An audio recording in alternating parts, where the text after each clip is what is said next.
I'm Kyle Westbrook. I'm the Graduate Program Coordinator for Electrical and Computer Engineering. I'm so sorry to have missed you all on Monday at orientation. I was super bummed to have been sick and not be able to be there. So thanks for joining me today. And what we're really going to talk through is the master's degree requirements and how to understand the coursework requirement and the program of study. And actually, I'm going to grab one of those for my own copy as well really quickly. Thank you so much. Okay, so first, how much did Dr. Abdel-Ghaffar go into detail about the coursework requirements on Monday? Was it just a brief overview, or did he go pretty in depth? Okay, sounds great. So, real quickly, before I forget, let me show you where to find this on our website. So when you come to the ECE webpage for the department and you click down on the academics tab, this is going to take you to our courses landing page and also has further information that can route you through the undergraduate pages and the graduate pages. So over here on the left-hand side of the navigation page, at the top, you'll see the link to the graduate program pages. You have the graduate handbook, where we have resources about your degree requirements, information about courses, the policies and deadlines, as well as student services. And this is where you can also find links to the TA application pages, so on and so forth. We're going to actually add a section for these navigating ECE workshops as well, so you'll be able to link the video of today as well as slides and different things will be available through the webpage here.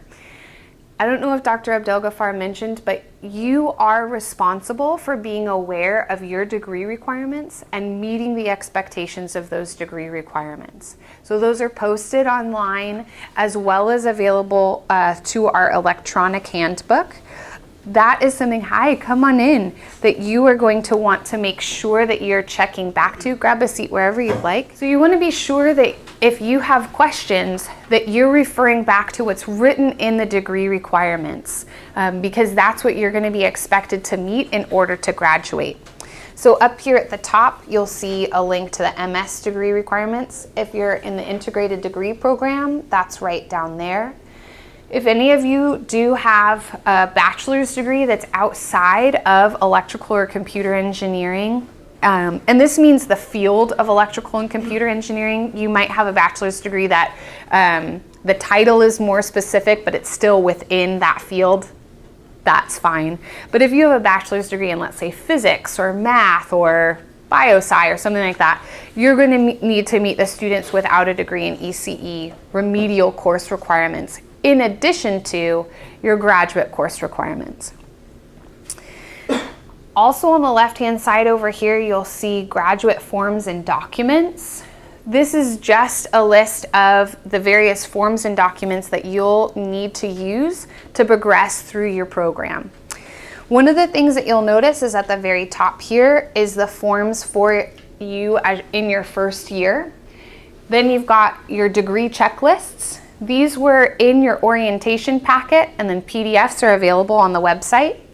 As you scroll down to your degree objective, so meaning whether you end up being a Master's Plan 1 student or a Master's Plan 2 student, the forms that you're going to need are listed in order of operation here on the website.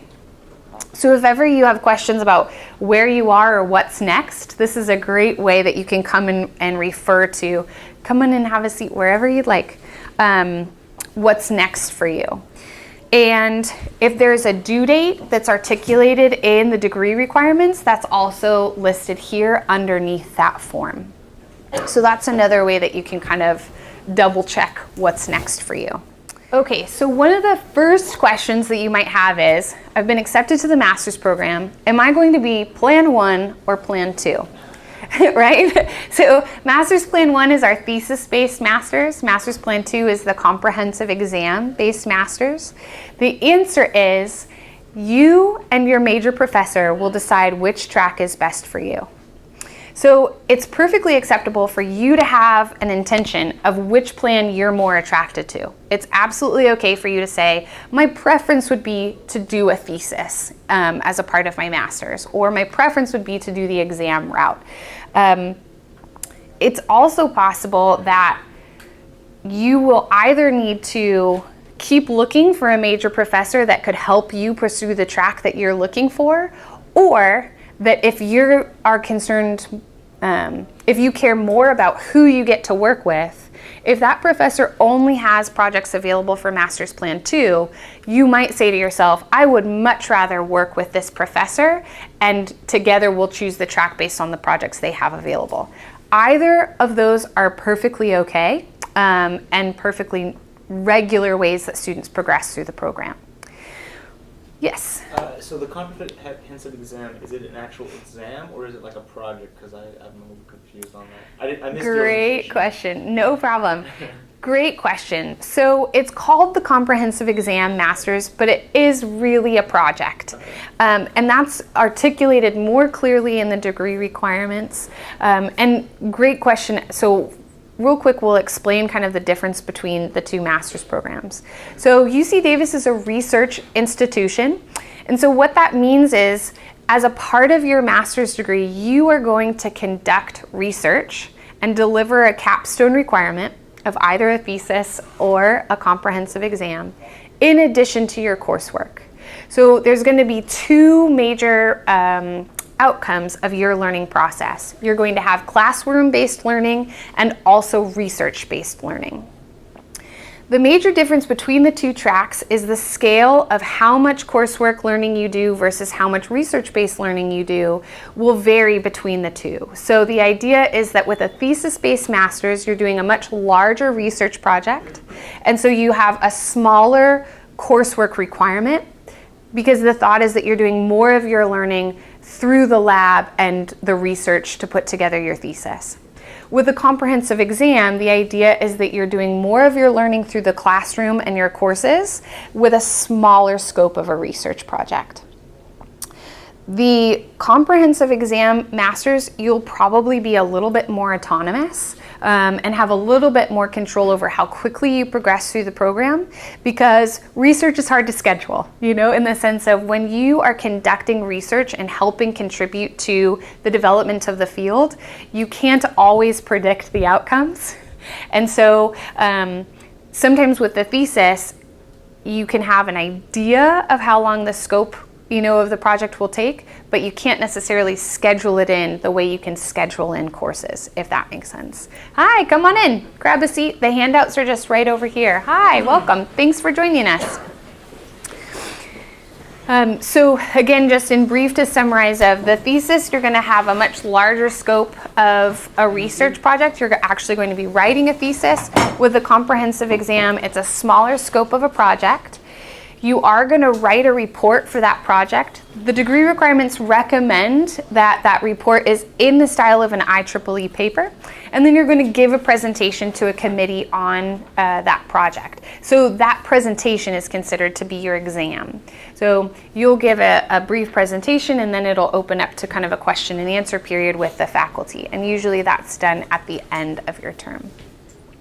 So what we're going to do today is to really take a look at the coursework requirements for each of these programs. One of the ways that I think it's a little bit easier to envision is by actually using the program of study form. So the program of study is where we're going to capture the classes that you are using to fulfill the coursework requirements of your master's track. One other thing that I want to mention real quickly is that you won't declare which track you're going to be until after you've declared your major professor and a little bit farther into your program. So you have flexibility to kind of take time to make up your mind. You don't have to decide this right away. Though, again, I would recommend that you kind of try to identify which track you're more attracted to, because that might help you in finding a major professor. So if we start with the thesis-based masters, we'll go through the top real quickly of The residency requirement that the university has is that they would expect that you would be registered and enrolled for at least 3 academic quarters before you graduate. We have a lot of master's students who will graduate in under 2 years, so anywhere from 4 to 6 academic quarters. And just to reiterate, their academic quarters for the UC system are fall, winter, and spring. Summer is not considered to be an academic quarter, so you're not required to take classes or be registered unless you're an international student who's using CPT. So if you go on internship during the summer, you will register for 1 credit of research units.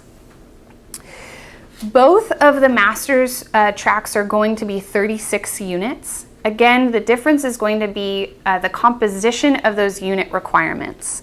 So for the master's thesis, we get to give you more coursework credit in research units because you're doing more research. So you're going to be taking slightly fewer academic courses. One of the things that you'll notice about this form is it's actually divvied up into categories of types of courses. You may have noticed from our degree requirements, yes, here the question was about CPT and registering for CPT as a research unit. Is that considered coursework or research? And the answer to that is it's going to be more research, so you won't necessarily use it to fulfill your coursework requirements. And that'll make sense a little bit more in a couple of minutes. You may have noticed in looking through our website that we do not have a specific set of core course requirements. So one of the reasons why is that electrical and computer engineering is a very broad field, and our faculty felt like it would be quite prohibitive to require a specific set of courses. If, let's say, you're coming in and you really want to go the computer engineering track, but you're required to take a bunch of physical electronics classes, that wouldn't necessarily be the most productive way to prepare you to go into be a specialist in computer engineering. And so instead of having a specific set of core courses, our degree requirements have minimums around categories of types of units. This way you can very intentionally design your own course program to be useful for your specific goals. So what we really want to encourage you to do is to think about where you're wanting to go in industry, what kind of job you're wanting to get, and what kind of specialty you really want to focus on, and then you will design the courses that are most beneficial to that, so that way your coursework can really prepare you for the job market and to be very competitive. So both sides of the program of study have the same categories of courses. So box number 1 is graduate courses, box number 2 is research, box number 3 is seminar units, and box number 4 is additional courses, where it ends up being kind of a catch-all. So for the master's thesis requirements, box number 1 is going to be 15 units. At least 12 of these 15 units must be in ECE classes, and this is going to be academic classes or graded classes. So you're not going to use this to look at research or seminar. The next box is research. Again, because you're required to research as a part of your degree, we get to give you some coursework credit for research that you participate in. Same thing for the seminar. Because it's required for you to participate in our fall seminar 290 every fall, we do get to give you some coursework credit for that. And then the remainder of your courses will be captured down in box number 4. One of the things that I'll mention very quickly is that this program of study, or your coursework requirements, is only going to be the courses that you're using to fulfill the coursework requirements. It's not going to be reflective of your overall registration picture. So what I mean by that is, in order to be a full-time student, you have to be registered for 12 units each and every quarter. This program of study is only going to tell us which courses you're using to fulfill the academic coursework requirements. So you're going to have multiple quarters where you're registered for more research units, or perhaps you really wanted to take a PE class and you're registered for rock climbing. Or you've always wanted to learn German, and so you're registered for German. That's wonderful. We want you to be taking the opportunities to do that. But these are going to help to reflect the courses that are going specifically for your master's degree requirements. So your transcript will show your larger registration picture. This is going to detail just the ones that are answering these requirements outlined here. Any questions so far about that? Yeah, great question. So the question was, do the classes have to be only ECE courses, or can they be classes like computer science or other things that would be beneficial for your objectives? And the answer is they can absolutely include classes outside of electrical and computer engineering. So one way that you could take a look at that is, if in box number 1 of the master's thesis requires 15 units, but only 12 of those 15 have to be in the Department of ECE, that's automatically 3 units that can be outside of ECE that you're using for box number 1. Similarly, box number 4 does not have requirements that it's ECE classes. So those could be upper division technical electives. They could be outside of the department, so computer science, physics. There's a number of other folks who will take, if they're going into more the biomedical or wearable devices, that let's say there's some classes in more of the bioscience, or there's even some folks who will take technology management classes. Those are some examples of things you might put in box number 4. So it's absolutely okay to take classes outside of the department. For the students who are on the more computer engineering side, you may have a lot of computer science classes that would be more beneficial to you and your objectives. And so it might be that you take the 12 ECE classes in box number 1, and then the classes you take as computer science, to where you end up taking kind of half and half ECE and computer science classes. That's completely acceptable. Yeah. Yes. The question was, for anyone who's required to take linguistics classes, can that be used on the program of the study? The answer to that is no, right?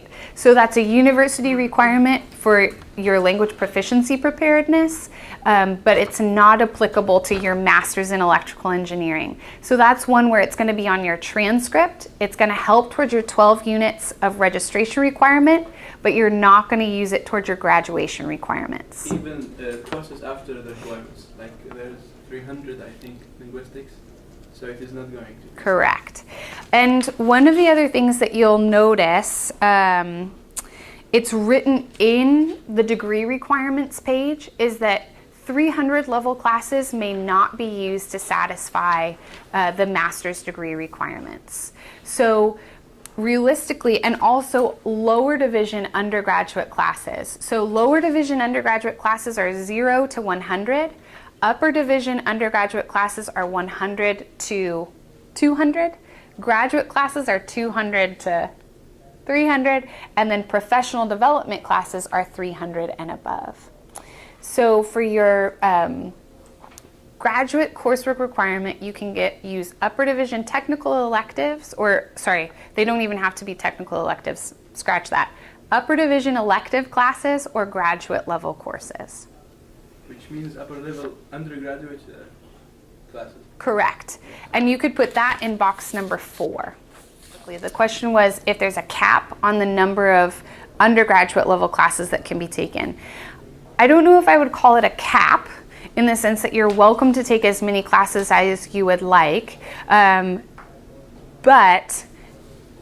if you only want to be taking the 36 units worth, then yes, you would not take more than, and you're going to help me with my math, whatever 36 minus 15 minus 9 minus 3. So the remainder there. You would think after all of these years I could do the math in my head, but I haven't had enough coffee this morning. So For IDP students, and I have to apologize really quickly, I left the program of study for you down in my office. So this is an example for the standard master's degree. For the IDP students, you're actually going to have a separate program of study form, and so you'll want to make sure to get that before you fill that in. Is that on the website? Yes, yes it is.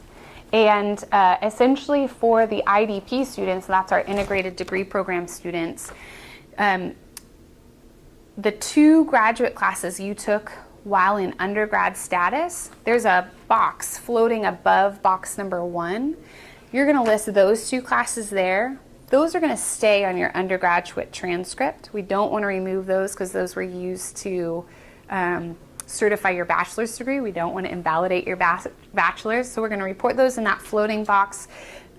You start to list the graduate classes with box number 1 that you've taken when you transition to graduate status.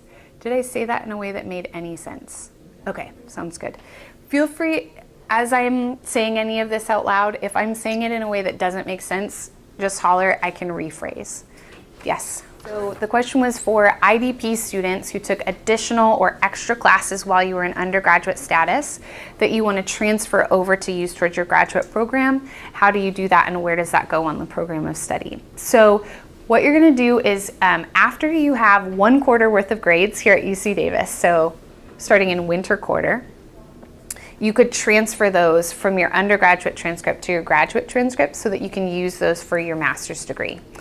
We do have to certify that those are truly extra, that they were not used towards your undergraduate degree. Usually you can contact the dean's office to just say, was this class used for my undergraduate? Get that in writing and you'll attach that with the petition to transfer coursework. You can find that form on the Graduate Studies webpage.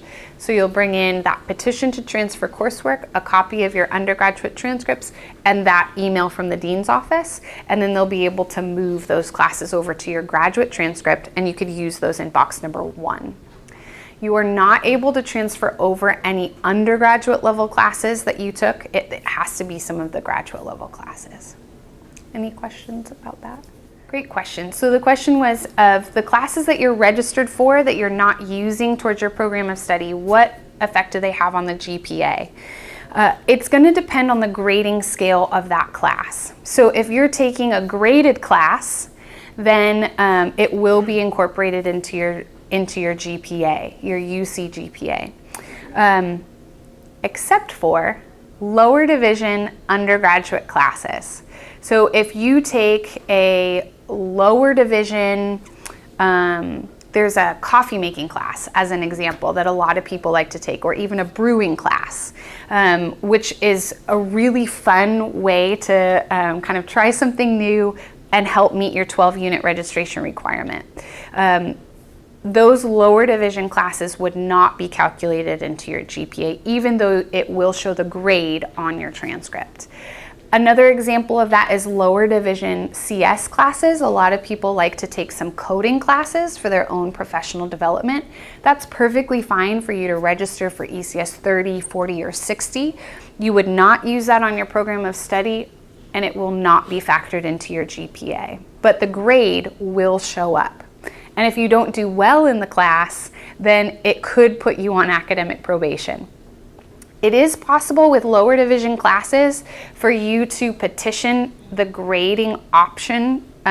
So you can request for that class to be graded on a satisfactory, unsatisfactory basis, so that way it doesn't affect your standing. And that's a good option for you if you're taking some of those classes purely for your own enjoyment or professional development and it's lower division. You can absolutely file a petition for the grading option change. Question? How many classes that you can take? Is that satisfactory? Yes, there are. And I think for master's students, I think it's 1 or 2 classes per quarter. You can check the grad studies handbook for that. You might be able to do 2. It's different for master's and PhD students. Yeah. Yes. So the question was, if you take 4 seminar units can you choose which ones you use on the program of study? Yes, absolutely. And we actually really encourage you to participate in other departments' seminars. It's a great way to network, to see what's out there in the world of research. A lot of times you can get really creative ideas about how to collaborate with your research, because within electrical and computer engineering, very often what you are doing is used in these other applications. So your sensors and circuits and so many of the different things that you might be a specialist in would be really helpful for all of these other fields. And I use the word all very purposefully, in the sense that we have students who are partnering with people in and I'm going to blank on the name, they're working on projects with bees.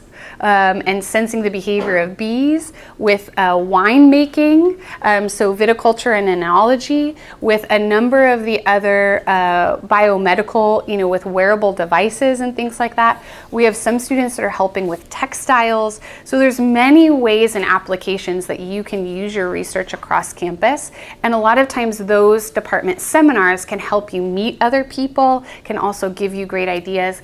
And it's a great way to fill your 12-unit registration requirement. One of the things that I'll mention is that until you find a major professor, you won't be able to register for research units, unless you find a professor that you're researching with just to help them. A faculty member could give you permission to register for their research. But until someone gives you permission to register for their research, you can't use those units. So in winter quarter, if you don't have a major professor yet, you're not going to want to take 12 units of academic courses. That's a very heavy load for a graduate student. Instead, you might want to take 2 to 3 graduate courses, and the remainder you're going to need to fill up with other units. So you might look at things like PE classes, other department seminars. Another great idea is that the Office of Graduate Studies has what's called Grad Pathways, which is a professional development program specifically for graduate students. This is a phenomenal resource on campus that's very unique to UC Davis, that can help you hone your professional skills to be competitive on the job market, and it also helps you navigate successfully as a graduate student. So it's anything from writing skills to presenting skills, leadership skills. They also have workshops and classes on communicating with your major professor and your other lab mates. As you might have seen on their website, there's tiers of programming that they have. So sometimes there's 1 unit, what I meant to say is 1 hour workshops for you as a grad student. They also have quarter-long classes that actually offer you units for them. And then they have a 3rd level, which is often one-on-one coaching and development. So those classes are really helpful. And it's a phenomenal way, like let's say, for example, in winter quarter, they very often have a scientific writing class for graduate students. So this class is 3 to 4 units. It helps you learn to prepare graduate level scientific papers. This is a great way that you can help with your registration requirement, help to hone your writing skills, so that on the back end, you can write your thesis or comprehensive exam paper more quickly and have to go through fewer editing rounds with your faculty members. So I really encourage you to use those professional development opportunities, and it's great that they give you classwork credit. One of the other plugs that I'll give right now too is, so my dad is actually an electrical engineer, and he's a manager and hires students a lot. One of the things that you're going to see out on the job market is that there are a lot of folks with technical skills. There are not a lot of folks who have technical skills and interpersonal or management and leadership skills. And what industry really needs right now is people who have both. Because when you go into industry, you're going to be working in teams, and you're going to be working across teams, and you need to know how to do that well.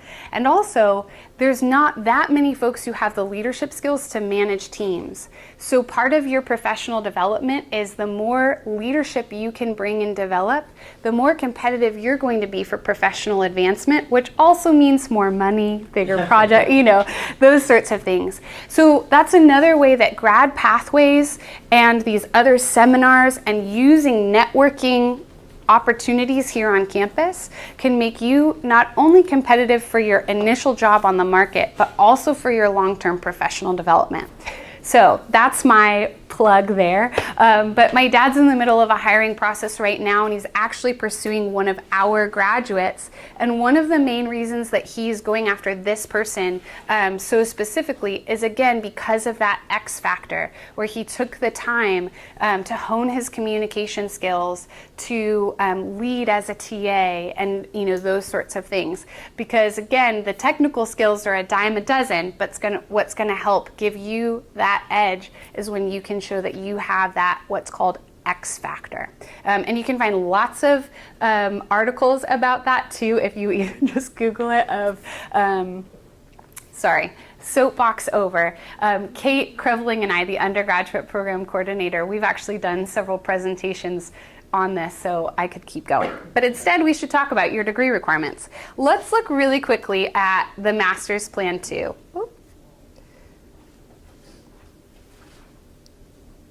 So really similar concepts here. Residence is going to be at least 3 academic quarters. The 36 unit requirement is going to be similar. When you look at that page though, the distribution of those units are going to be different. In graduate courses, you're going to be taking at least 24 units. 18 out of those 24 need to be engineering units, and at least 15 of those need to be ECE classes. What I'd love for you to envision here is, have you ever seen one of those Matryoshka dolls? When you take off the top, there's a next smaller doll, and then you take off the top and there's a next smaller doll. Think about this like that. So the overall requirement is 24 units in this box. Out of that, you need to have at least 18 in the College of Engineering, and out of that, at least 15 need to be here in ECE. So again, you have a lot of flexibility and freedom of, if you're more in the computer science side of computer engineering, you can do a blend of graduate ECE and CS classes, and that is a fabulous way to integrate your interests. Here, because it's a smaller scope of a research project, you can use 3 research units as coursework credit, 1 unit of seminar as coursework credit, and then again in the additional courses can be upper division classes or outside of the College of Engineering. Box number 4 is kind of a catch-all for both programs of study, so they can either be extra grad level classes that you have, they can be across the campus, but again, they need to be applicable to your master's degree in electrical and computer engineering. Management technology classes are approved, but something like German doesn't necessarily help you towards, no offense against German, it's great and very helpful to learn, but it's not serving the purpose towards your master's in electrical and computer engineering. One of the other things that I think you've probably picked up on is the idea that you will most likely register for more research units than what you use as coursework credit, and that's completely acceptable.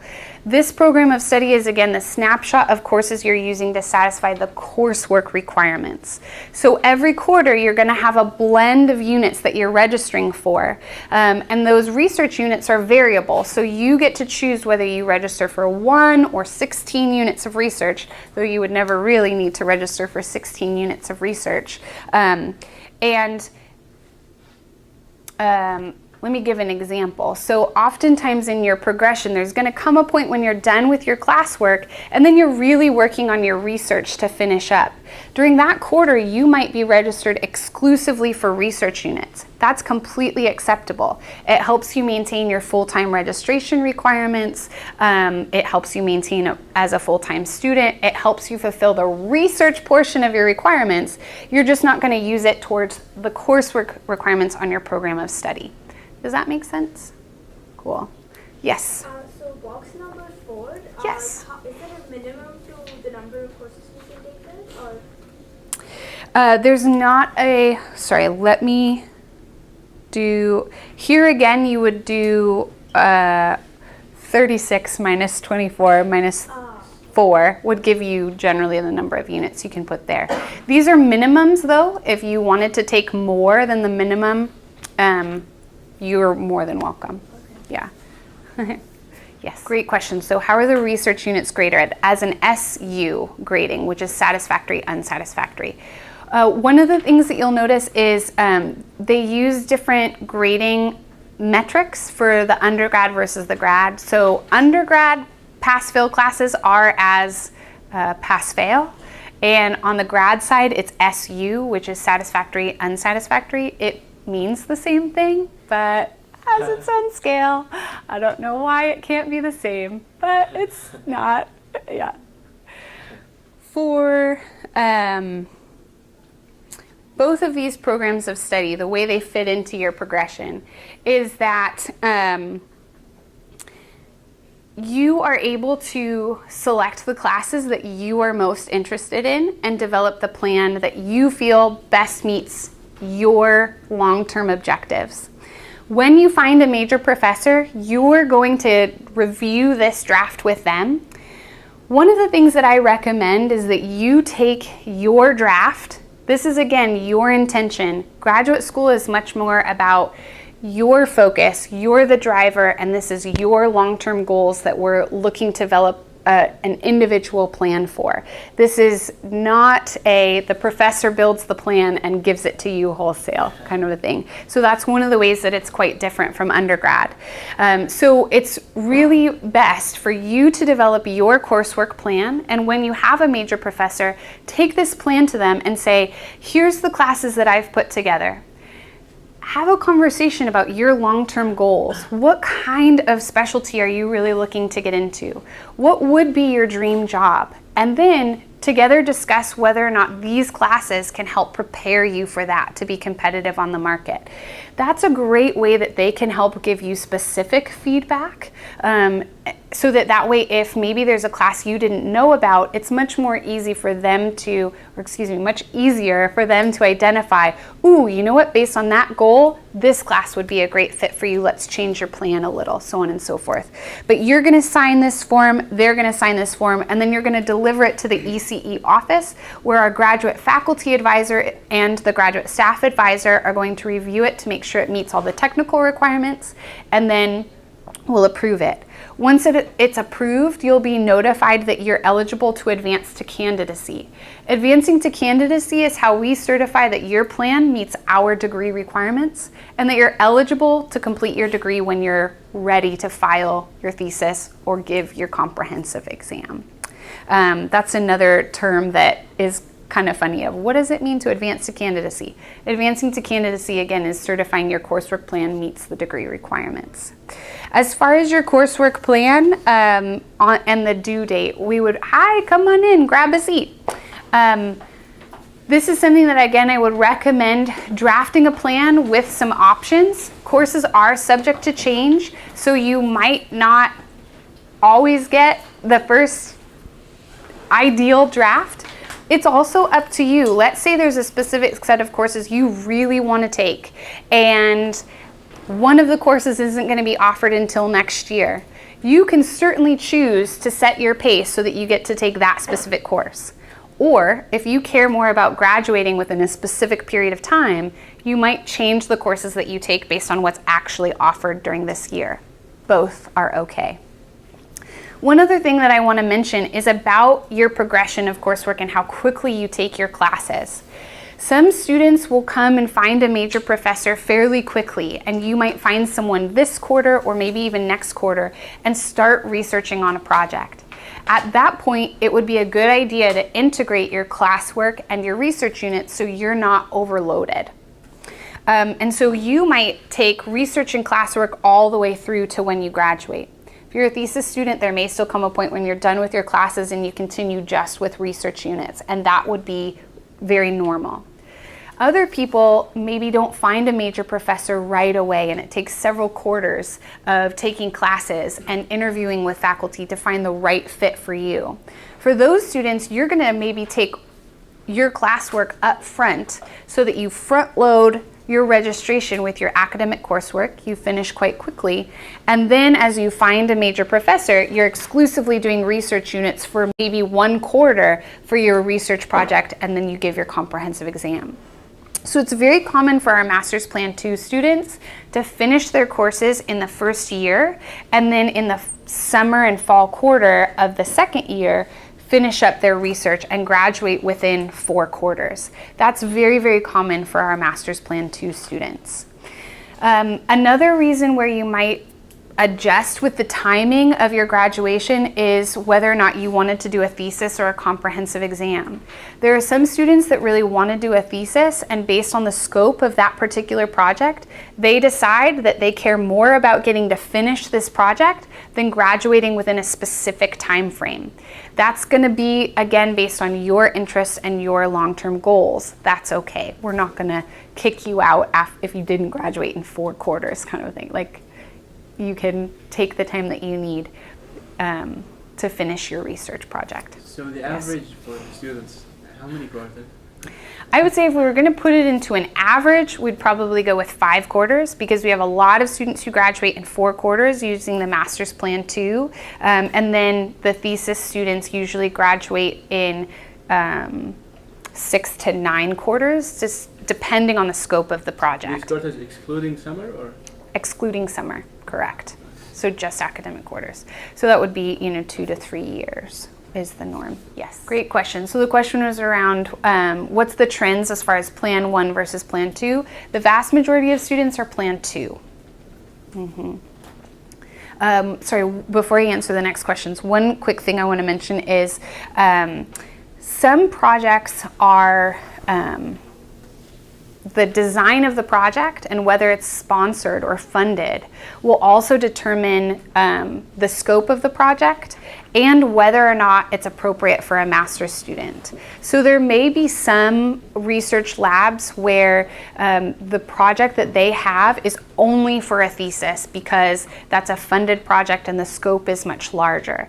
There are other labs where you can design your own project together with the major professor. So you want to think about that as well as you're looking for major professors if you have a preference about that.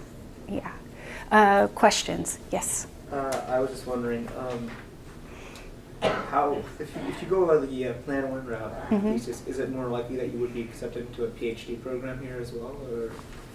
Not necessarily. Yeah, and I would say I would recommend talking with the faculty about your goals there. I would say we do have a lot of students who, if it's your intention as of right now to apply to a PhD program elsewhere, the thesis track would be very attractive because that way you can start publishing and demonstrating a larger research capability. But we have plenty of students who graduate with the Plan 2 because they've been accepted to a PhD program, and so they want to get started at that next program. So Plan 2 would not preclude you from consideration for a PhD program. Yeah. Yes. Excuse me. I had a question. So you've mentioned a few times that 12 units is full-time status. Mm-hmm. And I believe that 6 units or less is considered part-time status. Correct. Is there any consequence to not being signed up for 12 units? I know you talked about padding, for lack of a better term, with other stuff. Not being signed up for 12 units and or consequences or pluses and minuses of declaring as a part-time student? Great question. So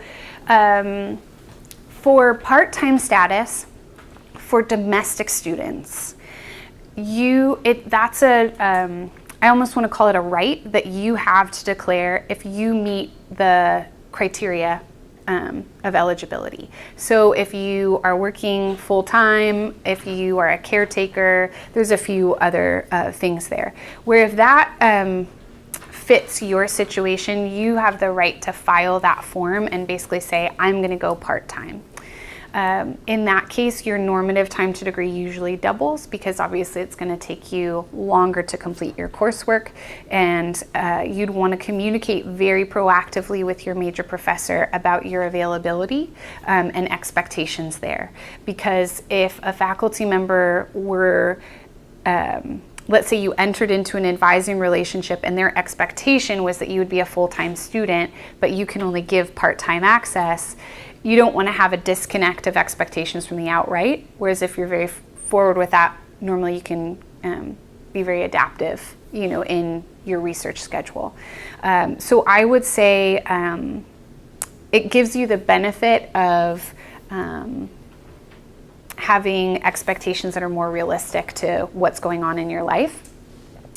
I don't know if I should say this given that it's being recorded, but I will, is that if you are paying your own way, so you're paying your own fees and you are not using student loans as a domestic student, if you do not register for full-time student status, you'll get notifications every quarter saying you're under-enrolled, but that's all that will happen. That's under 12. That's under 12.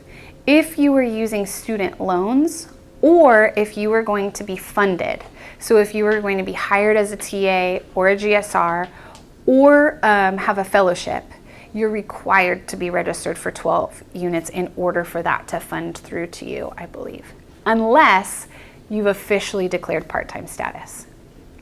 If I didn't make that sound complicated enough, I'm really sorry. So if you've declared part-time status, you can still be eligible for employment and funding. If you haven't, it wouldn't pay your fees for you.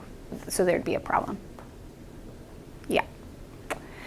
For international students, you really don't have the option of being a part-time student because your visa depends on it. So you want to make sure that you're registered for 12 units every quarter, because otherwise you jeopardize your status. So that's very important. Yes? By when do we have to be registered for 12 units during 4 quarters? Okay, so when you want to be registered for 12 units, I believe SISS does enrollment checks starting the second week of the quarter. So ideally, you'd want to register in advance of the quarter so that you don't struggle with wait lists. But you could certainly adjust your schedule. If you're ever in a situation where you're on a wait list, the waitlisted class does not count towards your registration, so you will appear under-enrolled. So what I would recommend is stay on the wait list, but find another class as a backup that you register for. Make sure you drop it in time, because if you miss that 10 or 12 or 20-day drop period, that can get uncomfortable. Because I should say missed deadlines is not an eligible excuse for a permission to drop. So if you miss the deadline, you're staying in the class. That again gets uncomfortable. Yes? Okay, regarding the 10 and 20 days for dropping, you mean like 20 days of instruction? Because I saw the date, it says 24th of October, which is not 2 weeks as I understood before. Right. So what is the... So let's go to if we go to the quarter dates and deadlines, and we say the 20th day of instruction is the 20-day drop courses. So it's the 20th day of instruction. And then if you use the registration calendar, it'll give you that for each and every quarter. Yes, so it means the 20th day of classes? Correct. Yeah. Yes. Great question. So the question was around how many quarters are you paying for your fees? And if we tie this back to that we're a research institution and you're going to be doing learning, research is a learning activity. And so you're being supervised, you're using campus resources, just the same way that you would be if you were in classes. So in quarters that you're registered for 12 research units, that is an active learning activity, and you would be registered and you would pay fees. The only quarter that you would not pay fees for is if you qualify for filing fee. I should mention filing fee is a 1 quarter and 1 quarter only. It's an active but non-registered student status that is for students who are in the administrative process of filing their paperwork to graduate. Filing fee is not for students who are actively researching or even actively writing, because again, those are active learning activities, and it's one to where you're using campus resources, you're being supervised, you're using labs, things like that. So if ever that becomes appropriate, that would potentially be one quarter where you don't have to be paying the fees. But other than that, yes, you will pay fees fall, winter, and spring every quarter until you graduate.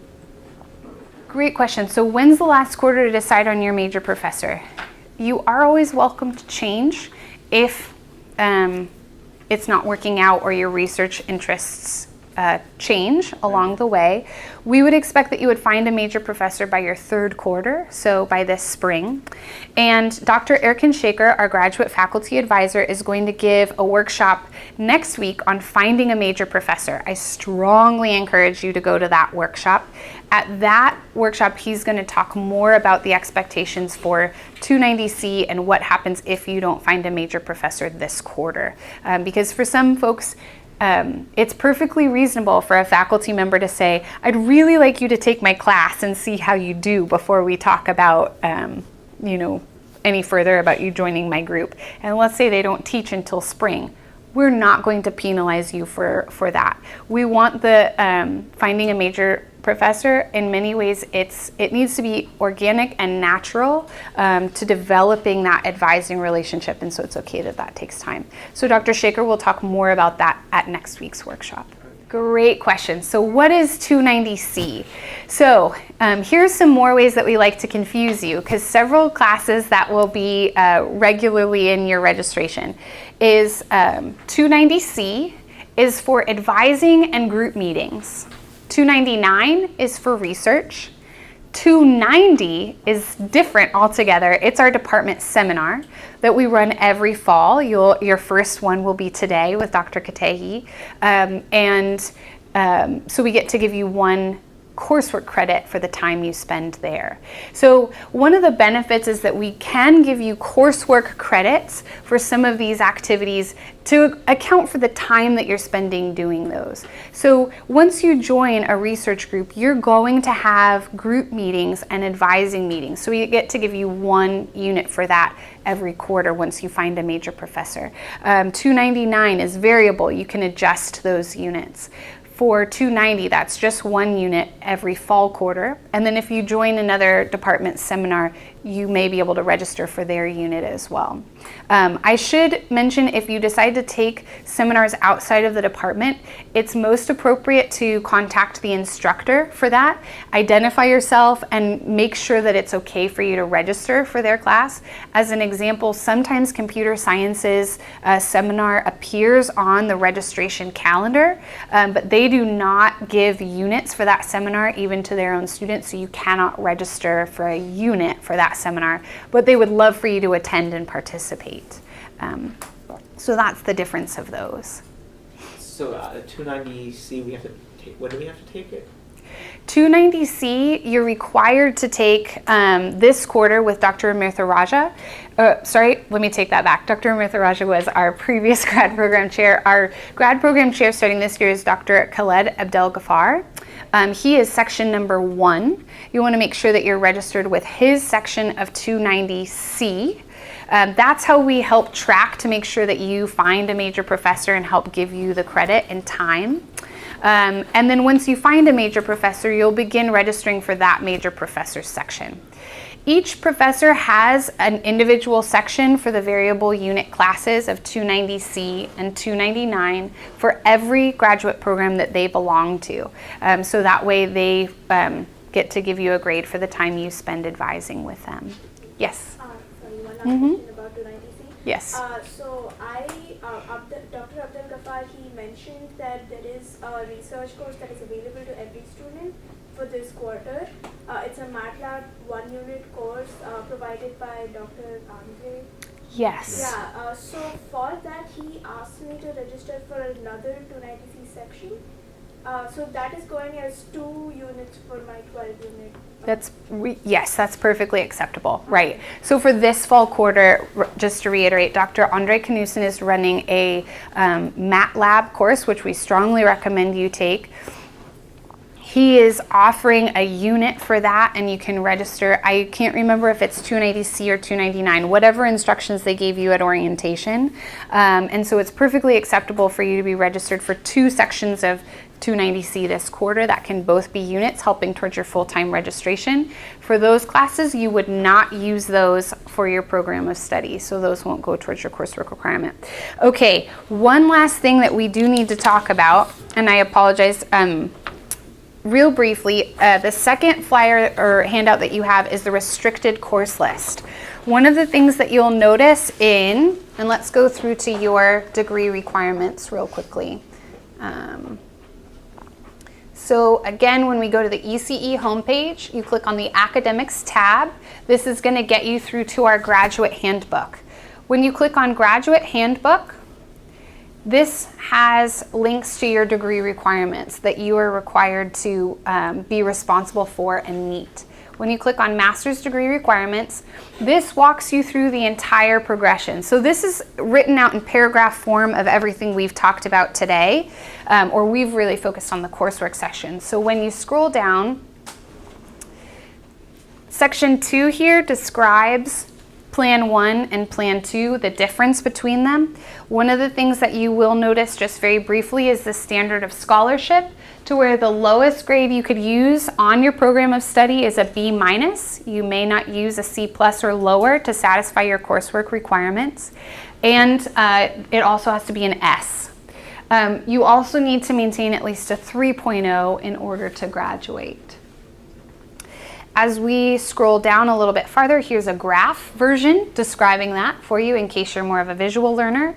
And then Section 3 is, again, the written out paragraph describing the coursework requirements we've talked about today.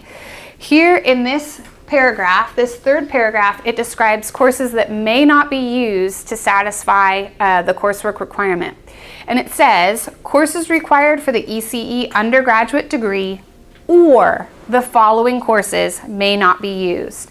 So, well, and that's kind of like an and or, meaning you cannot use any of the classes on this specific list, and you also may not use any classes that are required for our undergraduate degree programs. What we have done for you, you're welcome, is to create a list of those classes.